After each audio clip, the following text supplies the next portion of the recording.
At a show that's more than 500,000 square feet of pure gaming, games everywhere, it's mostly subjective to say which games are the hot ones on the floor.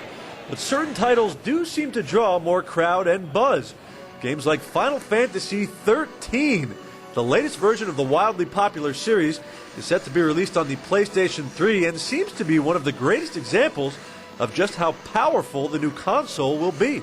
This story isn't merely a simple interpretation of the future, but also the birth of a new Final Fantasy that can be played within the unknown dimension provided by PlayStation 3.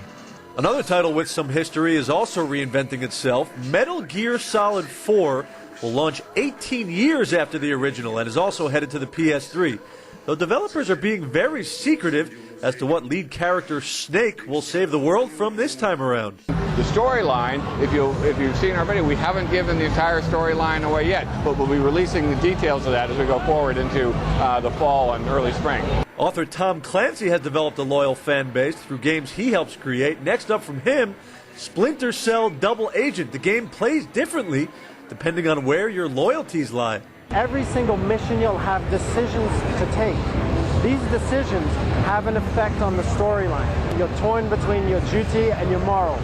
For example, in one of the levels, you're going to be faced with the dilemma of killing an innocent man to protect your cover. Finally, here's one that's not even officially on the show floor, but I know someone who got us behind closed doors here. Game based on The Sopranos. From what I hear, this is going to be one of the hottest games of 2006. Hey, the hottest game. Sorry, the hottest game of 2006. You play Joey LaRocca, who is the son of Big Pussy, someone who ratted out Tony and his crew in Season 2. And Tony always had a soft spot for you, so he's taking you under his wing and giving you a chance to make it in the organization. So you'll start out as a low-level enforcer. You're actually working for Paulie as your captain. And you'll take on missions, enforcement missions, collecting money, intimidation, slowly move your way up the ranks and start taking on more significant missions within the family with the ultimate goal of getting made at the end of the game. And learning to play the guitar, or learning to use the guitar. Adam Balkin, News 8 Austin.